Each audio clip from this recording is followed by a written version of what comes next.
বিরহে দিল পুড়ে ছারখার যে আমার ইয়া রাসূলুল্লাহ, বিরহে দিল পুড়ে ছারখার যে আমার ইয়া রাসূলুল্লাহ, আমার কেউ নেই তুমি ছাড়া সাহারা ইয়া রাসূলুল্লাহ, আমার কেউ নেই তুমি ছাড়া সাহারা ইয়া রাসূলুল্লাহ, বিরহে দিল পুড়ে ছারখার যে আমার ইয়া রাসূলুল্লাহ, বিরহে দিল পুড়ে ছারখার যে আমার ইয়া রাসূলুল্লাহ, আমার কেউ নেই তুমি ছাড়া সাহারা ইয়া রাসূলুল্লাহ, আমার কেউ নেই তুমি ছাড়া সাহারা ইয়া রাসূলুল্লাহ।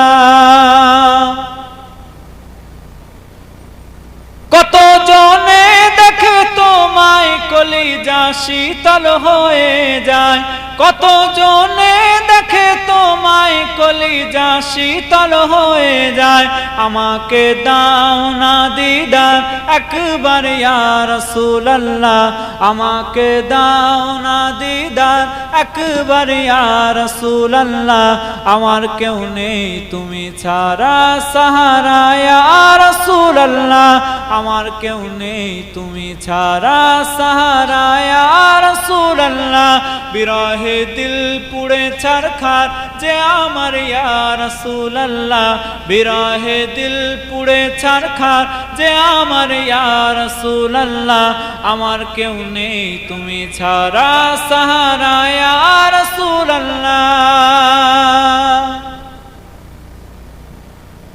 শুধু একবার দেখিতে চাই জীবনে আর যে চাওয়া নাই, শুধু একবার দেখিতে চাই জীবনে আর যে চাওয়া নাই, তুমি এই অসহায়েরই সহায় ইয়া রাসূলুল্লাহ, তুমি এই অসহায়েরই সহায় ইয়া রাসূলুল্লাহ, আমার কেউ নেই তুমি ছাড়া সাহারা ইয়া রাসূলুল্লাহ, আমার কেউ নেই তুমি ছাড়া সাহারা ইয়া রাসূলুল্লাহ, বিরহে দিল পুড়ে ছারখার যে আমার ইয়া রাসূলুল্লাহ, বিরহে দিল পুড়ে ছারখার যে আমার ইয়া রাসূলুল্লাহ, আমার কেউ নেই তুমি ছাড়া সাহারা ইয়া রাসূলুল্লাহ, আমার কেউ নেই তুমি ছাড়া সাহারা ইয়া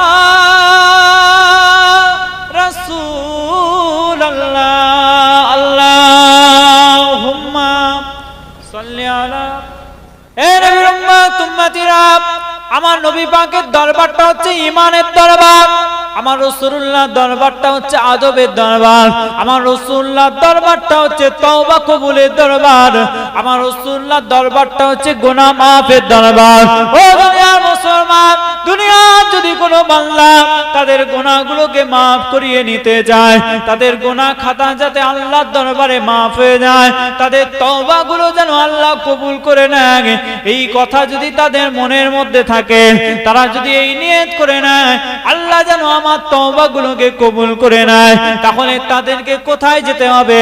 আমার আল্লাহ পাক বললেন, যাও আমার রাসূলুল্লাহর দরবার শরীফে চলে যাও, মদিনা মুনাওয়ারাতে চলে যাও, তাজেদারে হারামের কাছে চলে যাও, সরকারে দো আলমের কাছে চলে যাও, আফতাবে শরিয়াতের কাছে চলে যাও, খতমে নবুয়াতের কাছে চলে যাও, গরিবের গমখারের কাছে চলে যাও, মদিনা দুলালের কাছে চলে যাও, আমিনা লালের দরবারে চলে যাও, আমিনা লালের দরবারে গিয়ে অন্তরে যত গুনাহ রয়েছে, যত গুনাহ যত পাপ রয়েছে, এই গুনাহগুলোকে স্মরণ করে করে আমার রাসূলুল্লাহর দরবারে দাঁড়িয়ে দাঁড়িয়ে আল্লাহর দরবারে মাফ চেয়ে নাও, আল্লাহর দরবারে ক্ষমা চেয়ে নাও, আমার নবী পাকের দরবারে ওসিলা আমার আল্লাহ পাক তার জীবনের জিন্দেগির গুনাহগুলোকে মাফ করে দেবে। জোরে বলে ও দুনিয়ার মুসলমান, একজন আরব বেদুইন আমার নবী পাকের দরবারে গেছে, রাসূলুল্লাহর ইন্তেকালের পরেতে নবী পাকের দরবারে চলে গিয়ে আরবের একজন বেদুইন গুনাহগার বান্দা নবী পাকের দরবারে গিয়ে দুটো হাত তুলে আল্লাহর দরবারে কান্নাকাটি করে, ও রাব্বি আল্লাহ পাক আজকে আমি কোনো এমএলএ দরবারে যাই না, আজকে আমি কোনো মন্ত্রীর দরবারে যাই না, আজকে আমি কোনো এমপির দরবারে যাই না, আজকে আমি কোনো প্রধানমন্ত্রীর দরবারে যাই না। আপনি কোরআন শরীফে বলেছেন আপনার হাবিবুল্লাহ দরবারে আসতে, ওই জন্য আমরা হাবিবুল্লাহ দরবারে চলে এলাম। আমাদের জিন্দেগির গুনাহগুলোকে maaf করে দেন।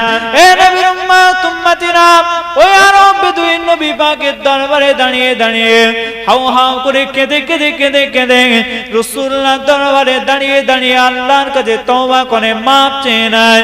কিছুক্ষণ পরেতে দোয়া চেয়ে নেওয়ার পরেতে ওই বান্দাটা নিজের বাড়ির দিকে রওনা হয়ে গিয়েছে।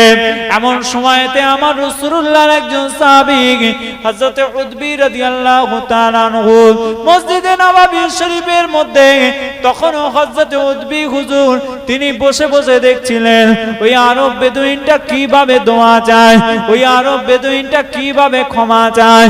ওই আরব বেদুইনটা যখন দোয়া চেয়ে নিয়ে মসজিদে নববী শরীফ থেকে বেরিয়ে চলে গিয়েছে, হযরত উতবী রাদিয়াল্লাহু তাআলা আনহু বলছেন, আমি উতবী সেই সময় মসজিদে নববী শরীফের মধ্যে বসেছিলাম, হঠাৎ করে দেখলাম আমার চোখের মধ্যে ঘুম এসে গিয়েছে। ঘুম এসে যাওয়ার সঙ্গে সঙ্গে আমি আমার চোখটাকে মুজে নিলাম।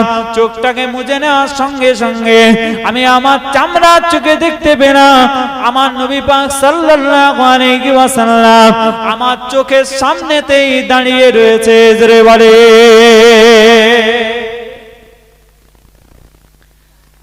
আল্লাহ নবী আল্লাহ রাসূল সাল্লাল্লাহু আলাইহি ওয়াসাল্লাম। সেই সময় আমি উতবী আমাকে বলতে আরম্ভ করেছেন, ও বাবা উতবী, কিছুক্ষণ পূর্বেতে আমি রাসূলুল্লাহ আমার দরবারেতে একজন আরব বেদুইন এসেছিল, তুমি কি তাকে দেখেছো? হযরত উতবী হুজুর বললেন, ইয়া রাসূলুল্লাহ, আমি অবশ্যই তাকে দেখলাম। সে দাঁড়িয়ে দাঁড়িয়ে কেঁদে কেঁদে কেঁদে কেঁদে নিজের গুনাহগুলোর কথা স্মরণ করে আল্লাহর দরবারে তওবা করে আবার বাড়ি চলে গিয়েছে। আল্লাহ নবী আল্লাহ রাসূল বললেন, ও বাবা উতবী, শোনো শোনো শোনো শোনো, আমি রাসূলুল্লাহ তোমাকে জানিয়ে দিচ্ছি, এর পরবর্তীতে ওই বান্দার সঙ্গে যখন তোমার দেখা হবে ওই ব্যক্তিকে ডেকে বলবে, আল্লাহ নবী আল্লাহ রাসূল আমাকে স্বপ্নের মাধ্যমে জানিয়ে দিয়েছে নবী পাকের দরবারে গিয়ে দোয়া চাওয়ার কারণেতে আল্লাহ পাক তোমার জীবনের জিন্দেগির গুনাহ খাতাগুলোকে maaf করে দিয়েছে। জোরে বলে আর জোরে বলেন সুবহানাল্লাহ। এটা হচ্ছে নবীর দরবারের ইজ্জত, রাসূলুল্লাহর দরবারের সম্মান, রাসূলুল্লাহর দরবারের মর্যাদা। আপনি গুনাহ করেছেন, আল্লাহ পাক বলছেন যাউকা, আমার নবীর কাছে যা। তুই যদি মাপ পেতে চাস, তুই যদি ক্ষমা পেতে চাস, তাহলে আমার রাসূলুল্লাহর কাছে যা, আমার নবীর কাছে গিয়ে মাপ চা।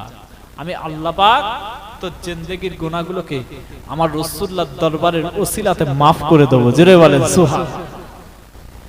ওই জন্য আমরা নবী নবী করি, ওই জন্য আমরা মদিনা মদিনা করি, করি না করি না?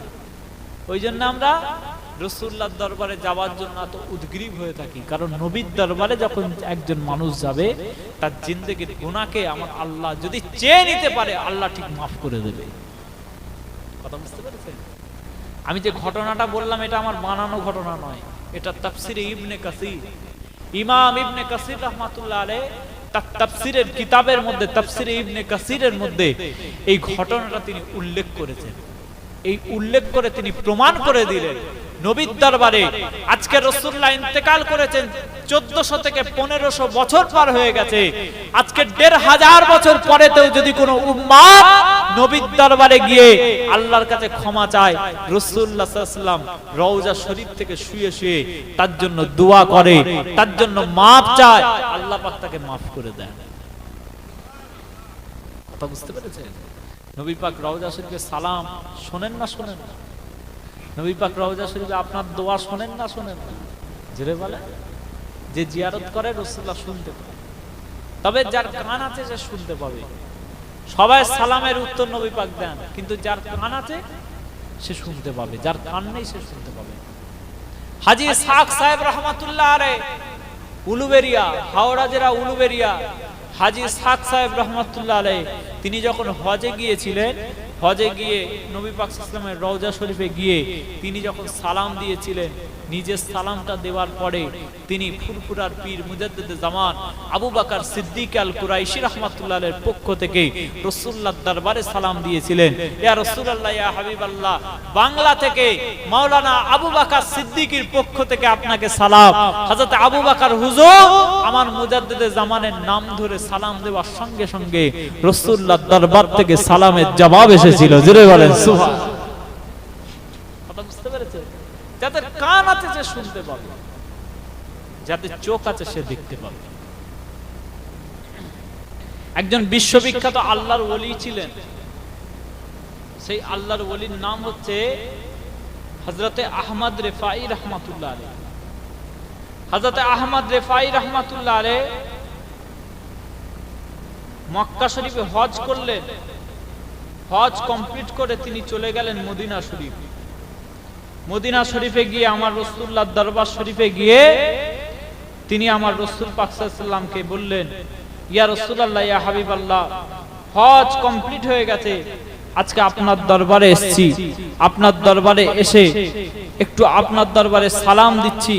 ইয়া রাসূলুল্লাহ, ইয়া হাবিবাল্লাহ, আমি দুনিয়াতে আমার যখন বাড়িতে থাকতাম, বাড়িতে এমন কোনো দিন ছিল না যেদিন আমি আপনাকে সালাম দিই। আমি আমার বাড়িতে যতদিন ছিলাম এমন কোনো দিন ছিল না যে দিনেতে রাত্রিবেলা আমি আপনাকে সালাম দিই। ফি হালাতিল বুদি কুনতু রুহি উরসিলুহা তুকাব্বিলুল আরদা আন্নি ওয়া হিয়া নাইবাতি।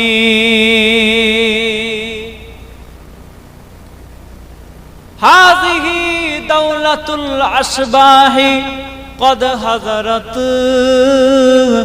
فامدد يمينك كي تحظى بها شفاعتي اللهم صل على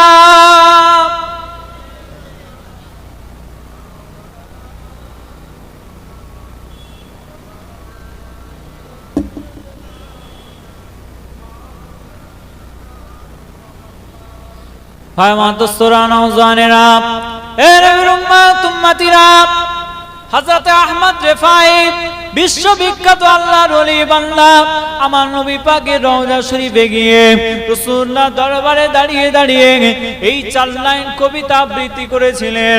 ফি হাযিহিল বুদি কুনতু রূহি উরসিলুহা তুকাব্বিলুল আরদা আন্নি ওয়া হিয়া নাইবাতি।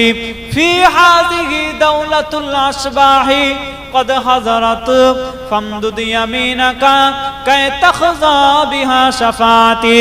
আল্লাহ নবী আল্লাহ রাসূলের দরবারে দাঁড়িয়ে দাঁড়িয়ে হযরত আহমদ রেফাই হুজুর আমার নবী পাকের শানে বলতে আরম্ভ করে দিয়েছে, ইয়া রাসূলুল্লাহ, ইয়া হাবিবাল্লাহ, এতদিন আমি বাড়িতে থাকতাম, বাড়ির মধ্যে এমন কোন রাত ছিল না যে রাতেতে আমি রাসূলুল্লাহর উপর সালাম পড়ি না, যে রাতেতে আমি রাসূলুল্লাহকে সালাম দিই না, যে রাতেতে আমি নবী পাকের উপর দরুদ পড়ি না, আমি রাসূলুল্লাহর উপর দরুদ না পড়ে সালাম না পড়ে আমি কোনোদিন আমার বাড়িতে ঘুমাতাম না।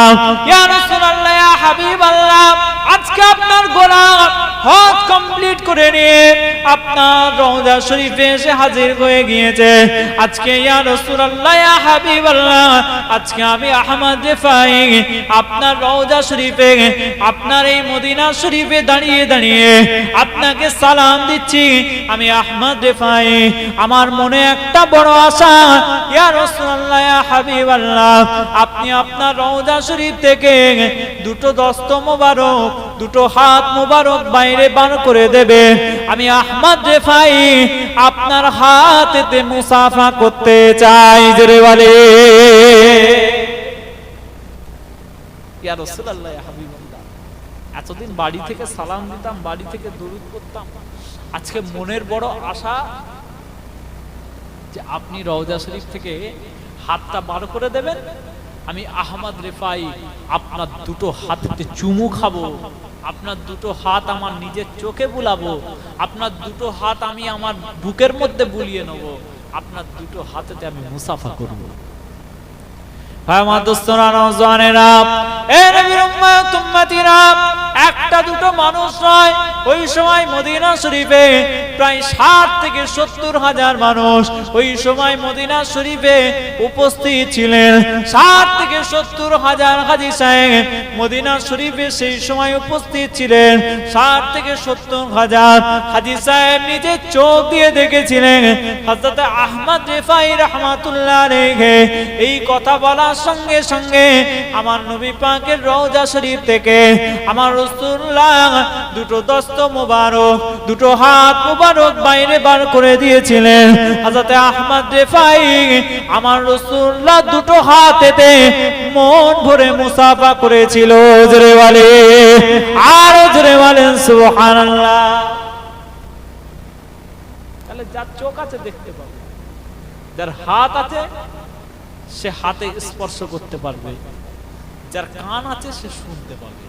আপনি শুনতে পাননি, আপনি দেখতে পাননি, সেই জন্য আপনি বলছেন যে নবী পাক হচ্ছে মুর্দা। বলেন না নাউজুবিল্লাহ। অনেকে আছে না, না বলছে নবীরা মরে গেছে, শেষ হয়ে গেছে। আবার কেউ কেউ বলে আমার নবী পাক নাকি 40 বছরের পর থেকে তিনি নবী, তার আগে নাকি তিনি নবী ছিলেন না। বলবেন না নাউজুবিল্লাহ।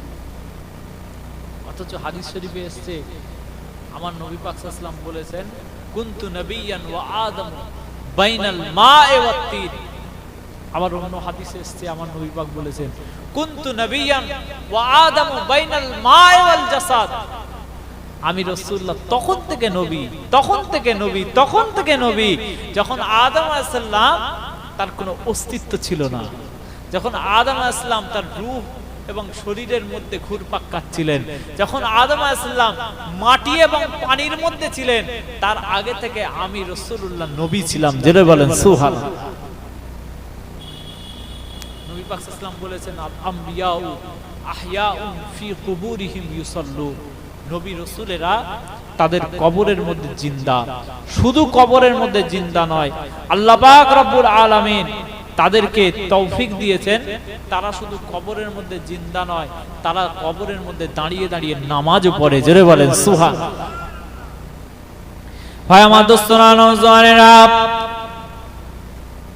এ নবীর উম্মত উম্মতিরা, আল্লাহ নবী আল্লাহ রাসূল সাল্লাল্লাহু আলাইহি ওয়াসাল্লাম যখন মেরাজ শরীফে গিয়েছিলেন, আমার রাসূলুল্লাহ মেরাজ শরীফের রাস্তাতে আমার নবী পাক বলছেন মারারতু আলা মূসা লাইলাতা উসরিয়া বি ইনদা কাসিবিল আহমারে ওয়া হুয়া ইউসাল্লি ফি কবরিহি। আমি রাসূলুল্লাহ বুরাক সাওয়ারি করে আমাকে আসমানের মধ্যে উড়িয়ে উড়িয়ে নিয়ে যাওয়া হচ্ছিল। আমি নৈশ ভ্রমণে যাচ্ছিলাম, আমি মেরাজ শরীফে যাচ্ছিলাম। আমি রাসূলুল্লাহ সেই সময় দেখতে পেয়েছিলাম আমার নবী পাক বলছেন মারারতু আলা মূসা লাইলাতা উসরিয়া বি ইনদা কাসিবিল আহমারে ওয়া হুয়া ইউসাল্লি ফি কবরিহি। আমার রাসূলুল্লাহ বলছেন আমাকে যখন নিয়ে যাওয়া হচ্ছিল আমি দেখতে পেলাম আমি নবী মূসা আলাইহিস সালাতু ওয়াস সালামের রওজা শরীফের পাশ দিয়ে আমি রাসূলুল্লাহ যাচ্ছিলাম।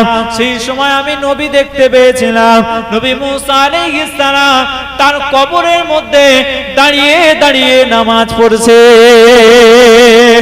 আর জোরে বলেন সুবহানাল্লাহ।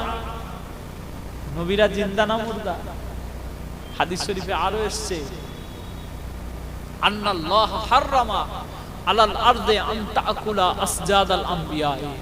আল্লাহ পাক এই জমিনের মাটির জন্য হারাম বানিয়ে দিয়েছে, জমিনের মাটির উপর হারাম করা হয়েছে তারা নবীদের শরীরগুলোকে দেহগুলোকে খেতে পারবে না। জোরে বলেন সুবহানাল্লাহ। জমিনের মাটির জন্য হারাম। শুধু নবীদের নয়, নবী পাকের সাহাবীদের শরীরগুলোকেও মাটি খেতে পারেনি, আল্লাহর ওলিদের দেহগুলোকেও মাটি খেতে পারেনি।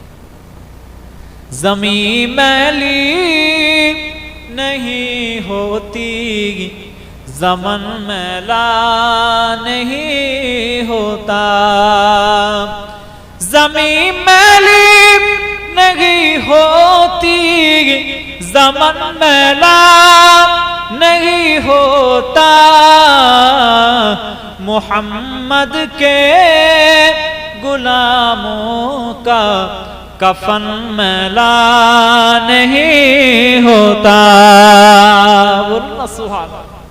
যারা নবীর গোলাম হবে তাদের শরীর তো দূরের কথা, দেহ তো দূরের কথা, তাদের হাত তো দূরের কথা, পা তো দূরের কথা, তাদের চোখ তো দূরের কথা, তাদের শরীরের অঙ্গ প্রত্যঙ্গ তো দূরের কথা, তাদের কাফনের কাপড় পর্যন্ত মাটি নোংরা করতে পারবে না। জোরে বলেন সুবহানাল্লাহ। আল্লাহ পাক যেন আপনাকে আমাকে নবী পাকের উম্মত হিসেবে, গোলাম হিসেবে কবুল করেন। বলেন না আল্লাহুম্মা আমিন। আজ থেকে বেশি দিনের কথা নয়, খুব বেশি 100 বছর হবে। আমার নবী পাক সাল্লাল্লাহু আলাইহি ওয়াসাল্লামের দুইজন সাহাবী হযরতে আব্দুল্লাহ ইবনে জুবায়ের রাদিয়াল্লাহু তাআলা আনহু এবং হযরতে হুযায়ফাতুল ইয়ামান রাদিয়াল্লাহু তাআলা আনহু তৎকালীন সময়ে বাদশা ফয়সালকে স্বপ্ন দেখালেন। নবী পাকের দুইজন সাহাবী, কজন সাহাবী? ভালো করে শুনবেন। নবী পাক সাল্লাল্লাহু আলাইহি ওয়াসাল্লামের দুজন সাহাবী তৎকালীন বাদশা ফয়সালকে স্বপ্নে দেখাচ্ছে। কি স্বপ্নে দেখাচ্ছে? এই বাদশা ফয়সাল, আমরা আমার নবী পাকের দুইজন সাহাবী দাজলা নদীর তীরেতে, আমরা এই নদীর উপকূলবর্তী এলাকায় আমাদের রওজা শরীফে কবরের মধ্যে শুয়ে আছি, আমাদের কবরে পানি ঢুকছে। বলবেন না সুবহানাল্লাহ? জোরে বলবেন না সুবহানাল্লাহ? কে বলছে? নবী পাকের দুইজন সাহাবী বাদশা ফয়সালকে স্বপ্নে দেখাচ্ছে। এই বাদশা ফয়সাল, আমরা আমাদের কবরের মধ্যে শুয়ে আছি রওজা শরীফে, আমাদের কবরের মধ্যে নদীর পানি ঢুকছে, আমাদের কবরটাকে, আমাদের দেহগুলোকে, আমাদের শরীর মুবারকগুলোকে তুলে অন্য জায়গায় দাফন করার ব্যবস্থা কর। বিশ্ববিখ্যাত ঘটনা, সত্য ঘটনা, আজ থেকে বেশি দিনের কথা নয়, 70-80 বছর আগে। ভাই আমার দোস্তরা, নওজওয়ানেরা, এ নবীর উম্মত উম্মতিরা, আমার রাসূলুল্লাহ দুইজন সাহাবী হযরতে হুযায়ফাতুল ইয়ামান রাদিয়াল্লাহু তাআলা আনহু আর হযরতে আব্দুল্লাহ ইবনে জুবায়ের রাদিয়াল্লাহু তাআলা আনহু বাদশা ফয়সালকে স্বপ্নে দেখিয়ে দিল, ওই বাদশা ফয়সাল, আমাদের কবরের মধ্যে পানি ঢুকছে, আমাদের রওজা শরীফের মধ্যে নদীর পানি ঢুকে যাচ্ছে, তুই এক কাজ কর, পুলিশ প্রশাসন লাগিয়ে দিয়ে আমাদের লাশ মুবারকগুলোকে, আমাদের শরীর মুবারকগুলোকে, আমাদের জাসাদ মুবারকগুলোকে তুলে নিয়ে গিয়ে অন্য একটা নিরাপদ জায়গাতে দাফন করে দে। বাদশা ফয়সাল রাসূলুল্লাহ সাহাবীদের এই স্বপ্ন দেখার সঙ্গে সঙ্গে যুদ্ধকালীন তৎপরতার সাথে বাদশা ফয়সাল আমার রাসূলুল্লাহ সাহাবীদের কবর মুবারকগুলো, রওজা মুবারকগুলো খুঁড়ে নিয়ে তাদের লাশ মুবারকগুলোকে, শরীর মুবারকগুলোকে, দেহ মুবারকগুলোকে কবর থেকে উঠিয়ে নেওয়া হলো। বাদশা ফয়সালের নেতৃত্বে ওই দেহ মুবারকগুলোকে রওজা শরীফ থেকে তুলে নিয়ে গিয়ে এক জায়গায় রাখা হয়েছে। সারা পৃথিবী খবর হয়ে গেল, চতুর্দিক থেকে লক্ষ লক্ষ হাজার হাজার মানুষ আমার রাসূলুল্লাহ সাহাবীদের চেহারাগুলোকে এক ঝলক দেখার জন্য হাজার হাজার মানুষ কাতারে কাতারে উপস্থিত হয়েছিল। জোরে বলে, এ নবীর উম্মত উম্মতিরা, আমার নবী পাকের সাহাবীদের শরীর মুবারকগুলোকে নিয়ে রওজা শরীফ থেকে তুলে নিয়ে এক জায়গাতে রাখা হলো। বাদশা ফয়সাল সমস্ত দুনিয়ার মানুষকে দেখিয়ে দিয়ে রাসূলুল্লাহ সাহাবীদের শরীর মুবারকগুলোকে এক জায়গায় রেখেছে, আর এক জায়গায় কবর করা হলো। সেই জায়গাতে নামানো হবে রাসূলুল্লাহ দুইজন সাহাবী, হযরতে আব্দুল্লাহ ইবনে জুবায়ের, হযরতে হুযায়ফাতুল ইয়ামান রাদিয়াল্লাহু তাআলা আনহুর লাশ মুবারকগুলোকে দেখার জন্য দেশ বিদেশ থেকে বড় সায়েন্টিস্ট, বড় বড় বিজ্ঞানীরা এসে হাজির হয়েছে, বড় বড় খ্রিস্টান পাদ্রীরা এসে হাজির হয়েছে, বড় বড় সায়েন্টিস্টরা এসে হাজির হয়েছে, বড় বড় ডাক্তাররা এসে হাজির হয়েছে। বড় বড় সায়েন্টিস্ট, বড় বড় ডাক্তারেরা আমার রাসূলুল্লাহ দুইজন সাহাবীর শরীর মুবারকগুলোকে টাচ করেছে। আমার রাসূলুল্লাহ দুইজন সাহাবীর এই মাথার মধ্যে মুখের মধ্যে চোখের এই পাপড়িটা উল্টে উল্টে দেখার চেষ্টা করেছে। ওই সমস্ত সায়েন্টিস্টরা, ওই সমস্ত বিধর্মীরা, ওই সমস্ত খ্রিস্টানেরা, ওই সমস্ত ডাক্তারেরা এক বাক্যে চিৎকার আওয়াজ দিয়ে জানিয়েছিল, আমার রাসূলুল্লাহ দুইজন সাহাবী আজ থেকে 1400 বছর আগে ইন্তেকাল করেছে, কিন্তু আজও তাদের চোখের রেটিনা পর্যন্ত জিন্দা রয়েছে। জোরে বলে, আরেকটু জোরে বলা যাবে না সুবহানাল্লাহ? বড় বড় ডাক্তাররা, সায়েন্টিস্টরা বলছে, হযরত হুযায়ফাতুল ইয়ামান রাদিয়াল্লাহু তাআলা আনহু, হযরত আব্দুল্লাহ ইবনে জুবায়ের রাদিয়াল্লাহু তাআলা আনহু, তারা কবরের মধ্যে এমনই জিন্দা ছিল, তাদের গোটা শরীর তো দূরের কথা, তাদের চোখের রেটিনা পর্যন্ত কাজ করছে। জোরে বলেন সুবহানাল্লাহ।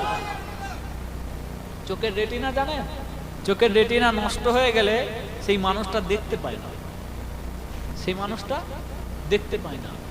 অথচ আমার নবীর সাহাবীরা কবরে শুয়ে শুয়ে বলছে চোখের রেটিনা তখনও কাজ করছে। জোরে বলেন সুবহানাল্লাহ। সুতরাং দুনিয়াতে যদি বাঁচতে হয় নবীর সাহাবীদেরকে অনুকরণ করতে হবে, নবীর সাহাবীদের মতো জীবন যাপন করতে হবে, তবে আপনার আমার কবরটা নিরাপদ হবে। ঠিক বলছি না ভুল বলছি? ফুরফুরা শরীফের মুফতি বাংলা আসাম আলা হযরত মেজলা হুজুর পীর কেবলা রাহমাতুল্লাহ আলাইহি বলতেন, বাবারা যদি মরতে হয় কুকুর বেড়ালের মতো মরে লাভ নেই, যদি মরতে হয় আল্লাহর ওলিদের মতো মরো, কবরটাও কবরের মধ্যেও জিন্দা শুয়ে থাকবে। বলুন না সুবহানাল্লাহ। যদি মরতে হয় আল্লাহর ওলিদের মতো মরো, কুকুর বেড়ালের মতো মরে লাভ নেই। কুকুর বেড়ালও রাস্তায় মরে পড়ে থাকে, তুমিও কেটিএম বাইক নিয়ে উঠতে উঠতে যাচ্ছিলে, একটা বড় 12 চাকার লরি এসে তোমাকে মাটিতে শুইয়ে দিয়ে চলে গেল, লম্বা হয়ে শুয়ে পড়ে আছো। তোমার মওতের আর কুকুরের মওতের কি দাম আছে বলো? একটা কুকুরও মরে পড়ে আছে রাস্তায়, তুমিও অমুক গ্রামের একজন মেয়েকে ধর্ষণ করতে গিয়ে গ্রামবাসীর কাছে ধরা পড়ে গেছো, লোক তোমাকে পিটিয়ে মেরে ফেলেছে। তোমার মরার সাথে কুকুরের মরার কি তফাৎ আছে বলো? তোমার থেকে তো কুকুরটা ইজ্জতের মরণ মরেছে। ঠিক বলছি না ভুল বলছি? কুকুরও মরে পড়ে আছে, শিয়ালও মরে পড়ে আছে, রাস্তার বিড়ালও মরে পড়ে আছে। তুমি মানুষের বাড়িতে চুরি করতে গিয়ে ধরা পড়ে গেছে, মানুষ পিটিয়ে মেরে ফেলেছে। তোমার মরার সাথে আর কুকুরের মরার সাথে কি তফাৎ আছে বলো? কে বলতে? মেজে হুজুর কেবলা আছে। ভাই আমার দোস্তরা, নওজওয়ানেরা, এ নবীর উম্মত উম্মতিরা, মুফতি বাংলা আসাম আলা হযরত মেজলা হুজুর পীর কেবলা দুনিয়ার মানুষকে ওয়াজ করতে করতে বলতেন, ও দুনিয়ার মানুষ শোনো শোনো, যদি মরতে হয় আল্লাহর ওলি হয়ে মরো, কুকুর বেড়ালের মতো মরে লাভ নাই।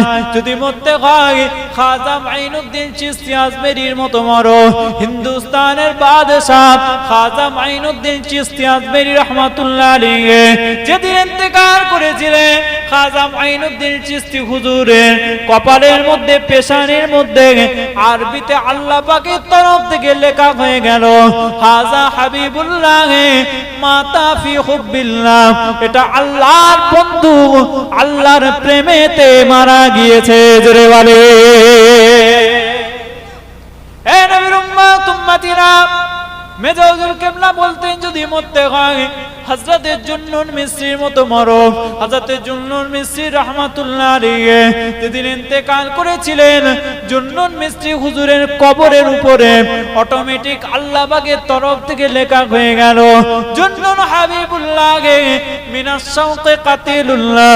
জুন্নুন আল্লাহর বন্ধু, আল্লাহর প্রেমেতে মারা গিয়েছে। জোরে বলে, হে নবীর উম্মত উম্মতিরা, যদি মরতে হয় ইমাম বুখারী রাহমাতুল্লাহ আলাইহি এর মতো মরো।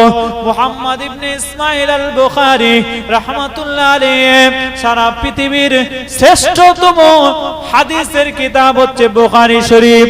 বুখারী শরীফের থেকে এত মজবুত এত সহিহ হাদিসের কিতাব সারা পৃথিবীতে নাই।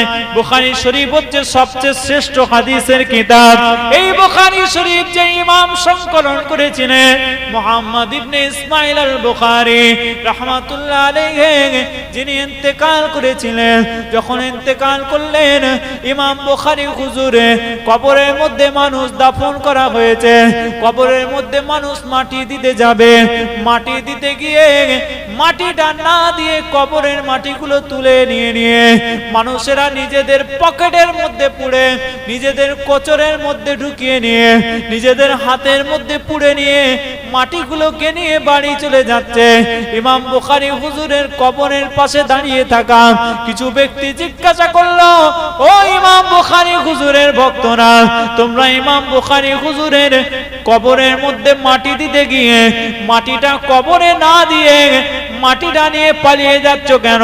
ওই মানুষগুলো চিৎকার আওয়াজ করে জানিয়ে দিয়েছিল, আমরা ইমাম বুখারী হুজুরের রওজা শরীফের মধ্যে মাটি দেওয়ার জন্য এসেছিলাম, কিন্তু এখানে এসে দেখলাম ইমাম বুখারী হুজুরের কবর থেকে মেশকে আম্বারের মতো খুশবু বেরোচ্ছে। জোরে বলে, ওই জন্য আমরা মাটিগুলোকে নিয়ে তাবারুক হিসেবে বাড়িতে নিয়ে চলে যাচ্ছি। জোরে বলে, যদি মরতে হয় মুহাম্মদ ইবনে ইসমাইল আল বুখারীর মতো মরো। তিনি ইন্তেকালের পরে তার কবর থেকেও কাঁচা গোলাপ ফুলের মতো খুশবু বেরোচ্ছে, কবর থেকেও মেশকের মতো খুশবু বেরোচ্ছে। বলুন না সুবহানাল্লাহ। বসিরহাটের আল্লামা রুহুল আমিন রাহমাতুল্লাহ, তিনি আমার মুজাদ্দিদ জামানের বিস্তারিত জীবনীর মধ্যে লিখেছেন, আমার পীর সাহেব কেবলা রাহমাতুল্লাহ আলাইহি ফুরফুরা জমিনে যখন ইন্তেকাল করলে, আমি রুহুল আমিন ইন্তেকালের পরেতে আমার মুজাদ্দিদ জামানের রওজা শরীফ জিয়ারত করতে গিয়েছিলাম। ইন্তেকালের পরেতে মুজাদ্দিদ জামানের রওজা শরীফে যারা জিয়ারত করতে গেছে, টানা এক সপ্তাহ মুজাদ্দিদ জামানের রওজা শরীফ থেকে কাঁচা গোলাপ ফুলের মতো খুশবু পেয়েছে। জোরে বলেন সুবহানাল্লাহ। মিথ্যে কথা বলছি না, আল্লামা রুহুল আমিন হুজুর লিখেছেন তার কিতাবে। সুতরাং জীবনকে গঠন করতে হবে, জীবনকে গঠন করতে হবে। মরতে হলে আল্লাহর ওলিদের মতো মরতে হবে, কুকুর বেড়ালের মতো মরে লাভ নেই। কথা বুঝতে পেরেছেন? জিন্দেগি গঠন করে শুধু জলসা করছেন, জলসা শুনছেন, এক কান দিয়ে ঢুকছে আর এক কান দিয়ে বেরিয়ে যাচ্ছে, পালাচ্ছেন, ওরকম চলবে না। কতদিন চলবে? একদিক দিয়ে মুসলমানরা স্টিম রোলার চালিয়ে দেওয়া হচ্ছে তাদের উপরে, তাদের পিঠের উপর দিয়ে প্যালেস্টাইনকে একেবারে মরুভূমি বানিয়ে দেওয়া হলো। কোটি কোটি কোটি কোটি টাকা সম্পত্তি নাস্তানাবুদ করে দিয়ে বাচ্চা শিশুগুলোকে, মাগুলোকে পিঁপড়ে মারার মতো মেরে ফেললো। আর একদিকে ভারতবর্ষের মুসলমান এখনো বাড়িতে ব্যস্ত, এখনো মেলায় ব্যস্ত, এখনো আড্ডায় ব্যস্ত, এখনো নাচে ব্যস্ত, এখনো ফাংশনে ব্যস্ত। কদিন চলবে? কদিনের দুনিয়া? মনে রেখে দিও, দুনিয়ার জমিনে তুমি নামাজ না পড়তে পারো, নামাজকে খারাপ ভাবতে পারো, রোজাকে খারাপ ভাবতে পারো, দুনিয়ার জমিনে এইগুলো তোমার কাছে কোনো গুরুত্ব নেই। কিন্তু তোমার যদি নামে মুসলমান থাকে, গোটা দুনিয়ার কাছে তুমি ধরা পড়ে যাবে। গোটা দুনিয়া তোমাকে ভালো চোখে দেখে না, মাথায় রাখবে। তুমি আব্দুর রহমান, যতই ওদের সাথে মিল দিয়ে থাকো, তোমার নাম যখন আব্দুর রহমান, তোমাকে ধরা পড়তে হবে, দুনিয়াতেও ধরা পড়তে হবে। আর নামাজকে যদি অবজ্ঞা করো, আখেরাতেও ধরা পড়তে হবে। দুনিয়াও তুমি ধরা পড়ে যাবে, আখেরাতেও ধরা পড়ে যাবে। আল্লাহ পাক আমাদেরকে কবুল করেন, বলেন আল্লাহুম্মা আমিন। আল্লাহ পাক আমাদেরকে নিয়ামত দ্বারা পরিপূর্ণ করেন, বলেন আল্লাহুম্মা আমিন। জোরে বলেন আল্লাহুম্মা আমিন। একটু সকালে একটু সামনের দিকে আগে আগে আসবেন, চাচা জানরা একটু আসেন, পিছনে পিছনের ভাইয়েরা একটু সামনের দিকে চলে আসেন, একটু আগে আগে আসেন। একবার মুহাব্বতে দরুদ শরীফ, আল্লাহুম্মা সাল্লি আলা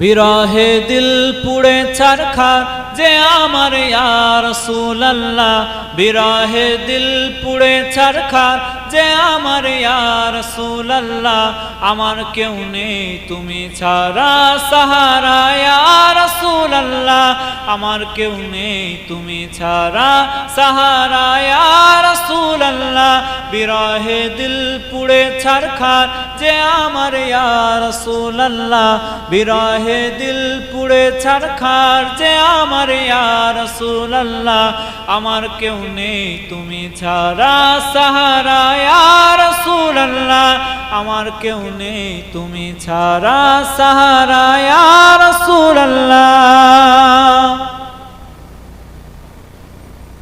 কত জনে দেখে তোমায় কলিজা শীতল হয়ে যায়, কত জনে দেখে তোমায় কলিজা শীতল হয়ে যায়, আমাকে দাও না দিদার একবার ইয়া রাসূলুল্লাহ, আমাকে দাও না দিদার একবার ইয়া রাসূলুল্লাহ, আমার কেউ নেই তুমি ছাড়া সাহারা ইয়া রাসূলুল্লাহ, আমার কেউ নেই তুমি ছাড়া সাহারা ইয়া রাসূলুল্লাহ, বিরহে দিল পুড়ে ছারখার যে আমার ইয়া রাসূলুল্লাহ, বিরহে দিল পুড়ে ছারখার যে আমার ইয়া রাসূলুল্লাহ, আমার কেউ নেই তুমি ছাড়া সাহারা ইয়া রাসূলুল্লাহ।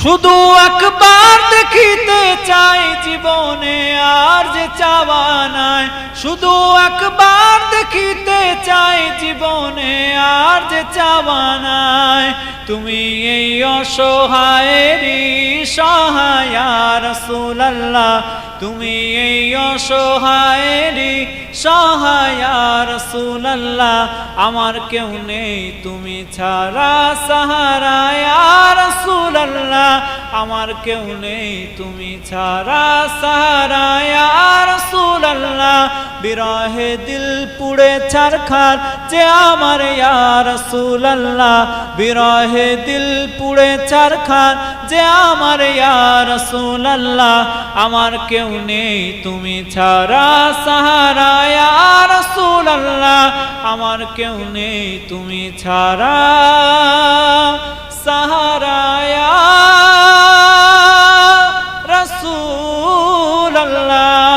আল্লাহুম্মা সাল্লি আলা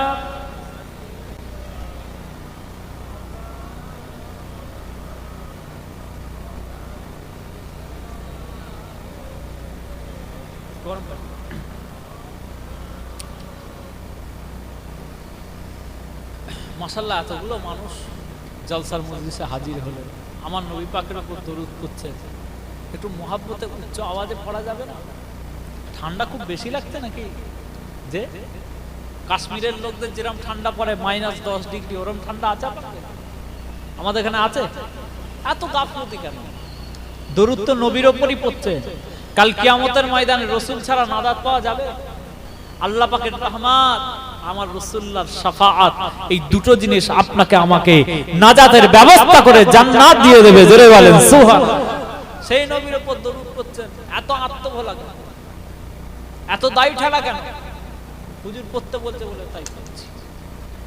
দরুদ পড়বেন, মন থেকে পড়বেন, কারণ আপনি যে নবীর উপর দরুদ পড়ছেন, এই নবী পাকের দরুদের ওসিলায় আব্বাজান আদম আলাইহিস সালামের বিয়ে হয়েছিল। জোরে বলেন সুবহানাল্লাহ। বিয়ে বোঝেন? শাদি মুবারক। আব্বাজান আদম আলাইহিস সালামকে আল্লাহ পাক সৃষ্টি করলেন, যে দিনটাই সৃষ্টি করলেন দিনটা ছিল জুমআত দিন। কিসের দিন? জোরে বলে, দিনটা ছিল জুমআত। আমার নবী পাক সাল্লাল্লাহু আলাইহি ওয়াসাল্লাম বললেন, ও দুনিয়ার মানুষ, এই জুমআত দিনটাকে আল্লাহ পাক তোমাদের জন্য ঈদের দিন বানিয়েছে। জোরে বলেন সুবহানাল্লাহ। ভাই আমার দোস্তরা, নওজওয়ানেরা, এ নবীর উম্মত উম্মতিরা, আমার নবী পাক সাল্লাল্লাহু আলাইহি ওয়াসাল্লাম দুনিয়ার মানুষকে জানিয়ে দিলেন, ও দুনিয়ার মুসলমান, জুম্মার দিনটাকে আল্লাহ পাক তোমাদের জন্য ঈদের দিন বানিয়েছেন। ইয়া রাসূলুল্লাহ, ইয়া হাবিবাল্লাহ, জুম্মার দিনটাকে আল্লাহ পাক কেন ঈদের দিন বানালেন? আমার রাসূলুল্লাহ জানিয়ে দিলেন, জুম্মার দিনেতে আল্লাহ পাক রব্বুল আলামিন আব্বাজান আদম আলাইহিস সালামকে সৃষ্টি করেছিলেন। জোরে বলে, এই জন্য জুম্মার দিনটা তোমাদের কাছে ঈদের দিন হয়ে গিয়েছে। গুরুত্বপূর্ণ, জুম্মার দিন ঈদের দিন। বছরে কটা জুম্মা হয়? জোরে বলে, কিছু কম বেশি 52টা জুম্মা। তাহলে আমাদের ঈদ কটা হলো? দুটো অরিজিনাল ঈদ আছে, মানে হাকিকি শরঈ দুটো ঈদ আছে, ঈদুল ফিতর আর একটা ঈদুল আযহা। তার সাথে সাথে 52টা জুম্মার দিন জুড়ে কটা ঈদ হলো? 54টা। আর ঈদ লাগবে? আর ঈদ লাগবে? বলছেন না, আল্লাহ যত দেবে ততই তো ভালো নাকি? আর ঈদ লাগবে? আর ঈদ নেবেন? হযরত ওমর ফারুক রাদিয়াল্লাহু তাআলা দাঁড়িয়ে আছে। কয়েকটা ইহুদি লোক হযরত ওমর ফারুক হুজুরের কাছে এসে বলল, ভাই ওমর, আল্লাহ পাক তোমাদের উপর একটা আয়াতকে নাজিল করেছে। কোরআন শরীফের মধ্যে আল্লাহ পাক তোমাদের উপর একটা আয়াতকে নাজিল করেছেন। এই আয়াতটা যদি আল্লাহ পাক আমাদেরকে দিত, তাহলে আমরা ওই দিনটাকে ঈদ মানাতাম। আল্লাহ তোমাদেরকে দিয়েছে, তোমরা ঈদ মানো না। কাকে বলছে? হযরত ওমর ফারুক। ভাই আমার দোস্তরা, নওজওয়ানেরা, এ নবীর উম্মত উম্মতিরা, কোরআন শরীফে একটা আয়াত হয়েছে, কোরআন শরীফে একটা আয়াত এসেছে। আল্লাহ পাক রব্বুল আলামিন কোরআন শরীফের মধ্যে জানিয়ে দিয়েছেন, আল ইয়াউমা আকমালতু লাকুম দীনাকুম ওয়া আতমামতু আলাইকুম নি'মাতি ওয়া রাদিতু লাকুমুল ইসলাম দীনা। আমার আল্লাহ পাক কোরআন শরীফে জানিয়ে দিয়েছেন, ও দুনিয়ার মুসলমান, আল ইয়াউমা আকমালতু লাকুম দীনাকুম, আমি আল্লাহ পাক আজকে দিনেতে তোমাদের ধর্মকে পরিপূর্ণ করে দিলাম। ওয়া আতমামতু আলাইকুম নি'মাতি, আমি আল্লাহ পাক আজকে দিনেতে তোমাদের উপরে আমার নিয়ামতকে পরিপূর্ণ করে দিলাম। ওয়া রাদিতু লাকুমুল ইসলাম দীনা, এবং তোমাদের জন্য ইসলাম ধর্মটাকে দ্বীন হিসেবে, ধর্ম হিসেবে আমি আল্লাহ পাক রাজি হয়ে গেলাম। ইয়ানি তোমরা যারা ইসলামকে পালন করো, তোমরা যাদের ধর্ম হচ্ছে ইসলাম, এই ইসলামটা আল্লাহ পাকের কাছে মনোনীত হয়ে গিয়েছে। ইন্নাদ দীনা ইনদাল্লাহিল ইসলাম, এই পৃথিবী জগতের মধ্যে কোন ধর্মগ্রন্থ এমন নেই যে ধর্মগ্রন্থের মধ্যে আমার আল্লাহ পাক জানিয়ে দিচ্ছে তোমাদের ধর্মটাই হচ্ছে আল্লাহর কাছে মনোনীত ধর্ম। ও দুনিয়ার মুসলমান, ও নবীর উম্মত উম্মতিরা, কিন্তু আল্লাহ পাক রব্বুল আলামিন আপনাকে আমাকে জানিয়ে দিলেন, ও দুনিয়ার মুসলমানেরা, ও কদমগাছীর ঈমানদারেরা, তোমরা যে ইসলামকে পালন করছো, এই ইসলামটাকে আমি আল্লাহ পাক এই দিনের উপরে রাজি হয়ে গেলাম। জোরে বলে, আমি আল্লাহ খুশি হয়ে গেলাম। ইহুদিরা বলছে, ভাই ওমর, এই আয়াতটা যদি আল্লাহ পাক আমাদের উপর নাজিল করতেন, আমরা এই দিনটাকে ঈদ মনে করতাম। হযরত ওমর ফারুক হুজুর চিৎকার দিয়ে বললেন, ও ইহুদিরা, শোনো, তোমরা কি মনে করেছো? এত বড় একটা নিয়ামতপূর্ণ আল্লাহ পাক আয়াত আমাদেরকে নাজিল করেছেন, আমরা কি ওই দিনটাকে ঈদ মানাই না? মনে রেখে দিও, যেদিনে আল্লাহ পাক এই আয়াতটা নাজিল করেছে, ওই দিনটা আমাদের কাছে দুটো ঈদের দিন ছিল। আরেকবার জোরে বলেন সুবহানাল্লাহ। কটা ঈদের দিন? দুটো ঈদের দিন ছিল। একটা ঈদের দিন হচ্ছে যেদিনে আল্লাহ পাক এই আয়াতটা নাজিল করেছেন, ওটা হচ্ছে জুমআর দিন, ওটা ঈদের দিন। আর একটা হচ্ছে যে দিনেতে আল্লাহ পাক এই আয়াতটা নাজিল করেছেন, দিনটা ছিল আরাফাতের দিন। আরাফাতের দিনটাও মুসলমানদের কাছে ঈদের দিন। জোরে বলেন সুবহানাল্লাহ। আর ঈদ লাগবে?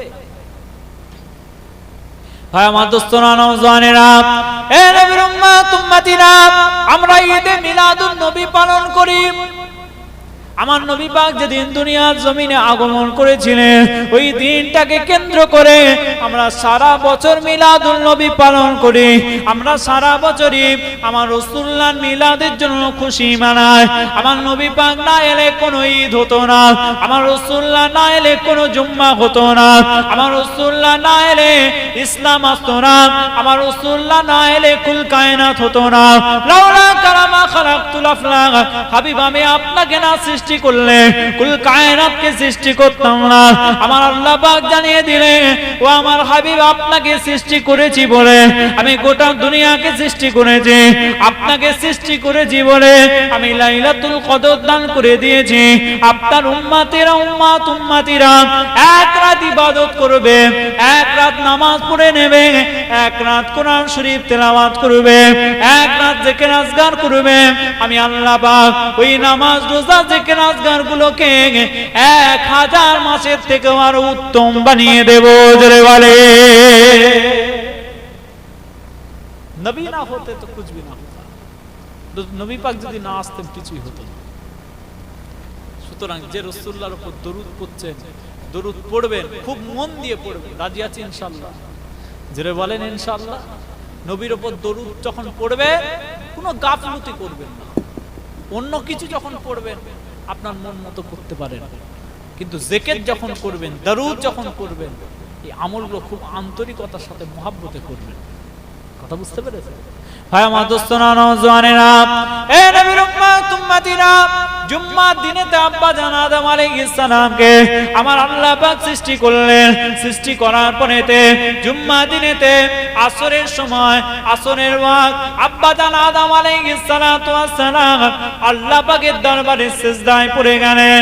আল্লাহ পাক রব্বুল আলামিন হযরত আদম আলাইহিস সালামকে দীর্ঘক্ষণ সিজদা অবস্থায় রেখে দিলেন। দীর্ঘক্ষণ পরেতে আব্বা জান আদম আলাইহিস সালামকে আমার আল্লাহ পাক অনুমতি দিলেন, ও আমার আদম সিজদা থেকে মাথাটা তোলো। সিজদা থেকে মাথাটা তোলার সঙ্গে সঙ্গে আব্বাজান আদম আলাইহিস সালাতু ওয়াস সালাম দেখতে পেলেন আব্বাজানের ডান দিকে আল্লাহ পাক রব্বুল আলামিন আম্মাজান হাওয়া আলাইহিস সালামকে আব্বাজানের জন্য সৃষ্টি করে দাঁড় করিয়ে রেখে দিয়েছে। জোরে বলে যখন আম্মাজানকে দেখলেন, আব্বাজান দেখার সাথে সাথে অন্তর থেকে একটা মহাব্বত জাগলো, একটা ভালোবাসা জাগলো যে এই মহিলাকে হয়তো আল্লাহ পাক আমার জন্য সৃষ্টি করেছে। অন্তর থেকে একটা দিল থেকে মহাব্বত, ভালোবাসা জাগলো। স্বাভাবিক নিয়ম। এই আপনার আমার এই দুনিয়ার জমিনে একটা যুবক পুরুষ, একটা যুবতী সুন্দরী নারীকে, মহিলাকে দেখলে ভালো লাগে না লাগে না বলে? দুনিয়ার চিরাচরিত নিয়ম। ওই জন্য ইসলাম বোরখার প্রচলন করেছে। বোরখা, মহিলারা সুগন্ধি মেখে বাইরে বেরোতে পারবে না। মহিলারা আঁটো সাঁটো বোরখা পরে নিজের শরীরকে মানুষের কাছে প্রদর্শন করে দেখিয়ে বাইরে ঘুরতে পারবে না। আপনারা আজকের জলসা থেকে একটা নিয়ত করে নিয়ে যান, আপনাদের বাড়ির ছেলে মেয়েদেরকে, বাড়ির মহিলাদেরকে, বাড়ির মায়েদেরকে, বাড়ির বোনেদেরকে বোরকা ছাড়া কখনো বাইরে বেরোতে দেবেন না। বলেন ইনশাআল্লাহ? জোরে বলেন ইনশাআল্লাহ। না হলে আপনি জলসার মজলিসে বসে থাকবেন, আপনার বাড়ির বোনটা, আপনার বাড়ির মেয়েটা রাস্তায় রাস্তায় ঘুরবে, মেলাতে ঘুরবে, আড্ডা দেবে, সেই গুনাহটা কিন্তু আপনার ঘাড়ে পড়বে। আজকে থেকে সবাই নিয়ত করে যান, বাড়ির মহিলাদেরকে, বাড়ির মেয়েদেরকে বোরখা ছাড়া বাইরে বেরোতে দেবেন না। এক কদম বাইরে বেরোতে দেবেন না। দরজার বাইরে বোরখা ছাড়া বেরোতে পারবেন না। বলেন ইনশাআল্লাহ? জোরে বলেন ইনশাআল্লাহ? করা যাবে না ঘরে অত্যাচারের শিকার হতে হবে? ঘরে ভাত বন্ধ করে দেবে নাকি? শরীয়তের উপরে কিছু নেই, শরীয়ত আগে, তারপর তুমি যা করছো করো। কথা বুঝতে পারছেন না? যে শিক্ষা দেবে। সুগন্ধি মেখে আমাদের বাড়ির মেয়েরা বাইরে বেরোতে পারবে না। ভাই আমার দোস্তরা নওজওয়ানেরা, এ নবীর উম্মত উম্মতিরা, আব্বা জান আদম আলাইহিস সালাতু ওয়াস সালাম যখন আম্মা জানকে দেখতে পেলেন তখন দুটো হাত মুবারককে বাড়িয়ে দিলেন। সেই সময় আল্লাহ পাকের ফেরেশতারা আব্বা জান আদম আলাইহিস সালামকে থামিয়ে দিলেন।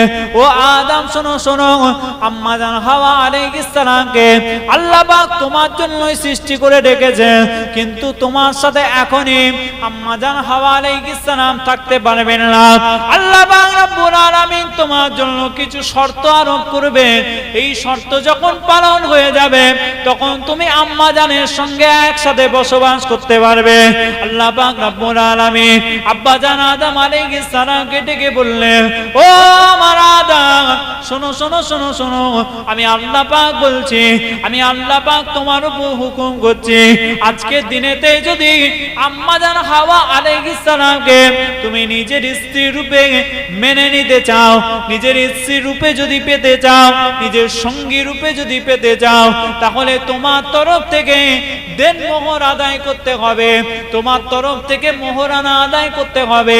মোহরানা আদায় করার সঙ্গে সঙ্গে আম্মা জান হাওয়ার সঙ্গে তোমার বিয়ে হয়ে যাবে। আব্বা জান আদম বললেন, ও রব্বি আল্লাহ পাক, কি দিয়ে দেনমোহর আদায় করব? আমার কাছে তো কোনো ধন সম্পত্তি নাই, আমার কাছে তো কোনো বিষয় আশয় নাই, আমার কাছে তো কোনো টাকা পয়সা নাই, কি দিয়ে দেনমোহর আদায় করব? আমার আল্লাহ পাক জানিয়ে দিলে, ও আমার আদম শোনো শোনো শোনো শোনো, আমি আল্লাহ পাক জানিয়ে দিচ্ছি, বেশি কিছু করতে হবে না, তুমি বরং আমার আখেরি নবী, দিন দুনিয়ার বাদশা হাবিবুল্লাহ জনাবে মুহাম্মদুর রাসূলুল্লাহ সাল্লাল্লাহু আলাইহি ওয়াসাল্লামের উপরে 20 বার 20 বার দরুদ শরীফ পড়ো। এই দরুদ শরীফটা আমি আল্লাহ পাক তোমার জন্য মোহরানা হিসেবে কবুল করে নেব।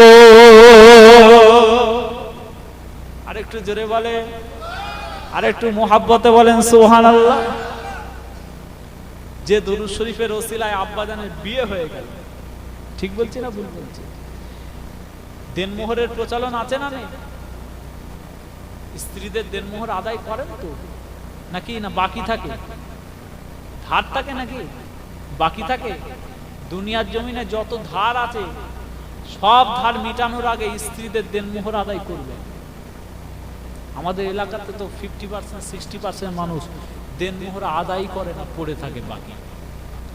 অথবা কেউ কেউ আবার বিয়েতে দেয়, 2-4 দিন পর আবার চেয়ে নেয়, এখন দে না পরে লিস্ট কর। আমি কি মরে যাচ্ছি? দেয় তো 2-5 হাজার টাকা, 10,000 টাকা, 15,000 1 টাকা, কেউ 20,000 1 টাকা, তাও আবার হয় না, অনেক কম।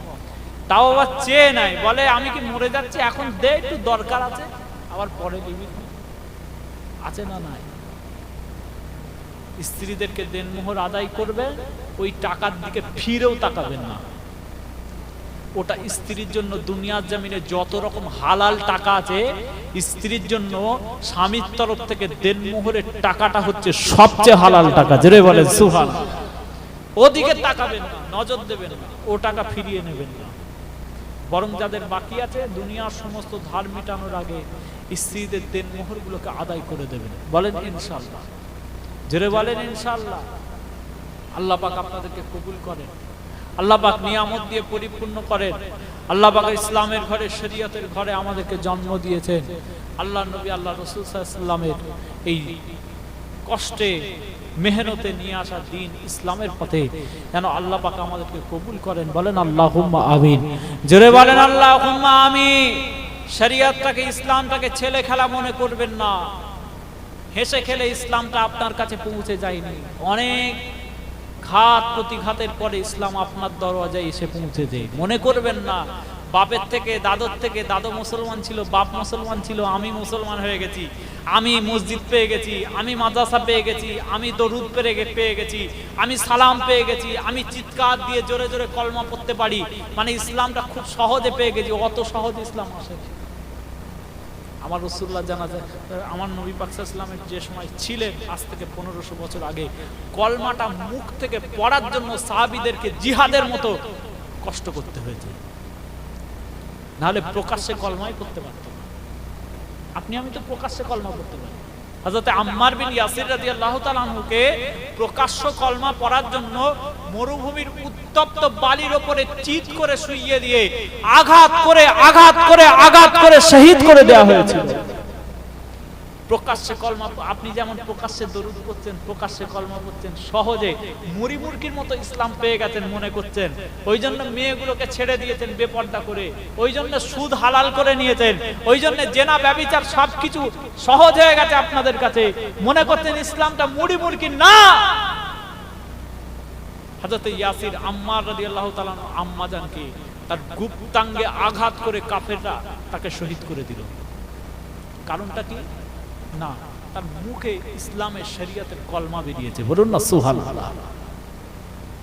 ভাই আমার দোস্তরা, নওজওয়ানেরা, এ নবীর উম্মত উম্মতিরা, আপনি আমি ইসলামটাকে, আপনি আমি শরীয়তটাকে যতটা মুড়ি মুড়কি ভাবছি, যতটা চকলেট ভাবছি, যতটা সহজ ভাবছি, ইসলামটা আমার রাসূলুল্লাহ জামানায় এতটা সহজে আপনার আমার মতো কলমা শরীফটা প্রকাশ্যে পড়তে পারত না।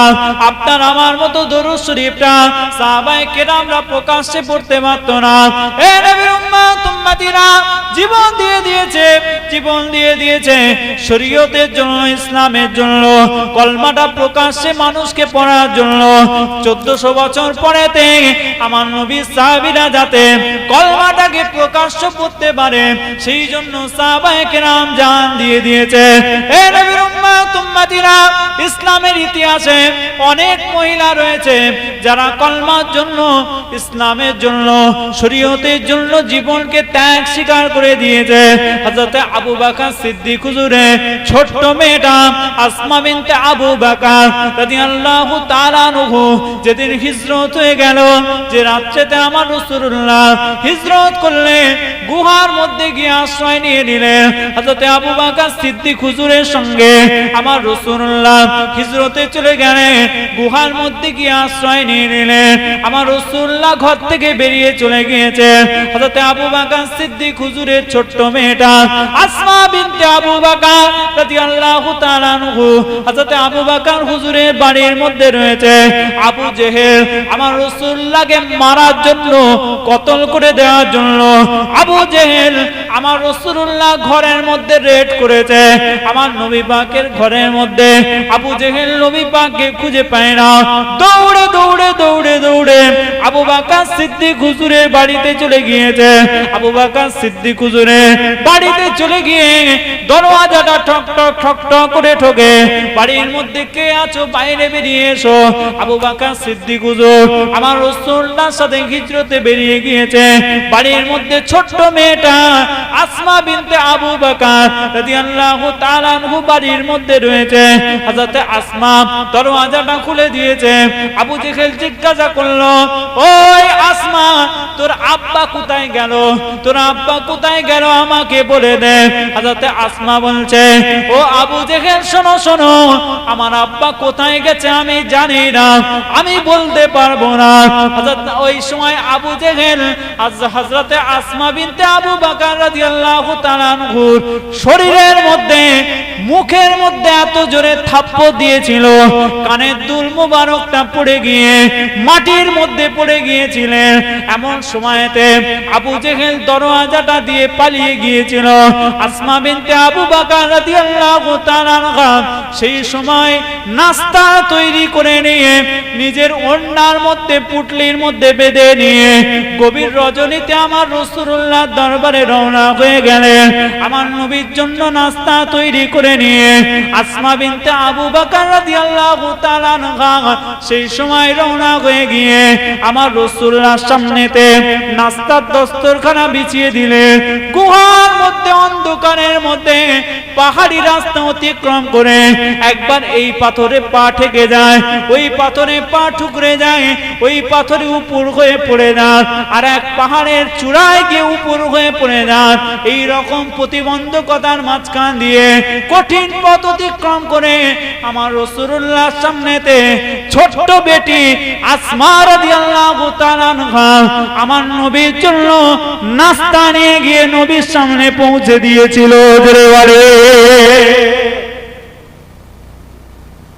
হিজরতের প্রথম রাত আবু বকর হুজুর নবী পাককে বলছে, ইয়া রাসূলুল্লাহ, আমার খুব ভয় লাগছে, কাফের মুশরিক মুনাফিকরা আমাদেরকে খুঁজছে, খুঁজে বের করতে পারলেই মেরে দেবে, শেষ করে দেবে। ইয়া রাসূলুল্লাহ, ভয় লাগছে। আমার নবী পাক বললেন, লা তাহজান ইন্নাল্লাহা মা'ানা। তুমি কি মনে করেছো আমি মুহাম্মদ সাল্লাল্লাহু আলাইহি ওয়াসাল্লাম আর তুমি আমার বন্ধু আবু বকর আমরা দুজনেই এই গুহার মধ্যে আছি? না, আমাদের সাথে তৃতীয় জন হিসেবে আমার আল্লাহ আছে। জোরে বলেন সুবহানাল্লাহ। তৃতীয় জন হিসেবে আল্লাহ আছে, চিন্তা করার দরকার নেই।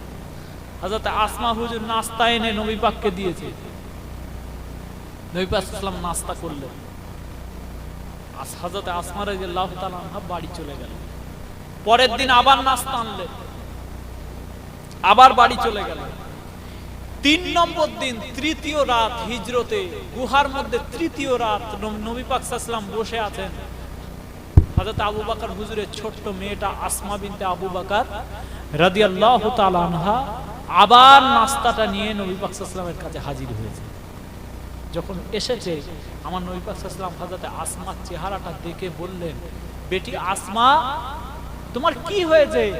তোমার কপালের মধ্যে, মাথার মধ্যে কাটা দাগ দেখতে পাচ্ছি, তোমার চেহারাটা এত বিষণ্ণ লাগছে কেন? কি হয়েছে বেটি?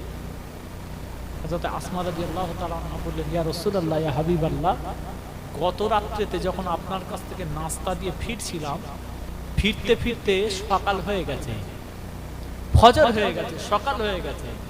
সেই সময় আবু জেহেল আমাকে দেখে ফেলেছে। আবু জেহেল আমাকে যখন দেখে ফেললো, আমার হাতে বাটি, আবু জেহেল আমাকে বলছে, আসমা, নিশ্চয়ই তুমি মুহাম্মাদের কাছ থেকে ফিরছো, বলো মুহাম্মদ কোথায় আছে, আমাকে বলতে হবে। ভাই আমার দোস্তরা, নওজওয়ানেরা, এ নবীর উম্মত উম্মতিরা, আমার নবী পাক সাল্লাল্লাহু আলাইহি ওয়াসাল্লাম গুহার মধ্যে বসে বসে, হযরত আবু বকর সিদ্দিক হুজুর বসে রয়েছে, আমার নবী পাক বসে রয়েছে। আমার রাসূলুল্লাহ হযরত আসমা রাদিয়াল্লাহু তাআলা আনহাকে প্রশ্ন করে, ও বেটি আসমা, তোমার কি হয়েছে বলো? তোমার চেহারাটা কাটা কেন? তোমার মাথাটা ফাটা কেন? তোমার কি হয়েছে বলো? হযরত আসমা বিনতে আবু বকর রাদিয়াল্লাহু তাআলা আনহা সেই সময় বলতে আরম্ভ করলেন, ইয়া রাসূলুল্লাহ, ইয়া হাবিবাল্লাহ, গত রাত্রের মধ্যে যখন ফজর হয়ে গেল, বাড়ি ফেরার জন্য যখন সকাল হয়ে গেল, আবু জেহেল আমাকে ডেকে বলে, ও আসমা, শুনছো, নিশ্চয়ই তুই এখন মুহাম্মদুর রাসূলুল্লাহর কাছ থেকে ফিরছি, বলে দে, বলে দে, মুহাম্মদুর রাসূলুল্লাহ কোথায় রয়েছে? আমরা গিয়ে মুহাম্মদুর রাসূলুল্লাহকে অ্যারেস্ট করব, আমরা গিয়ে মুহাম্মদুর রাসূলুল্লাহকে গ্রেফতার করব, আমরা গিয়ে মুহাম্মদুর রাসূলুল্লাহকে হত্যা করে দেব। হযরত আসমা বিনতে আবু বকর রাদিয়াল্লাহু তাআলা আনহা বললেন, না না না না, আমি বলতে পারবো না, বলতে পারবো না। আবু জেহেল সঙ্গে সঙ্গে আসমা বিনতে আবু বকরের শরীরে এত জোরে আঘাত করেছে, বেটি আসমা রাদিয়াল্লাহু তাআলা আনহা ছিটকে গিয়ে একটা পাথরের মধ্যে পড়ে গিয়ে কপাল মোবারকটা ফেটে গিয়েছিল, কপাল থেকে কলকল কলকল করে রক্ত বেরোতে আরম্ভ করেছিল। সেই সময় আবু জেহেল হযরত আসমা রাদিয়াল্লাহু তাআলা আনহার চুলের মুঠিটা ধরে আবার দাঁড় করিয়ে দিয়ে হযরত আসমাকে বলল, আসমা, আজকে বলে দে, বলে দে, মুহাম্মদুর রাসূলুল্লাহ কোথায় রয়েছে? তোর আব্বা আবু বকর কোথায় রয়েছে? বলে দে। যদি আজকে না বলিস, আজকে হয়তো তোকে আমরা জানে মেরে দেব। হযরত আসমা রাদিয়াল্লাহু তাআলা আনহা সেই সময় চিৎকার আওয়াজ দিয়ে বললেন, ইয়া রাসূলুল্লাহ, ইয়া হাবিবাল্লাহ, যখন আবু জেহেল আমাকে বলে যে জানে মেরে দেব, আমি আসমা চিৎকার আওয়াজ দিয়ে বললাম, ওই আবু জেহেল যদি তোর মনে হয় আমার জানটা নিয়ে নিবি, আমার জানটা নিয়ে নিতে পারিস, কিন্তু আমি আমার রাসূলুল্লাহ ঠিকানা বলতে পারবো না।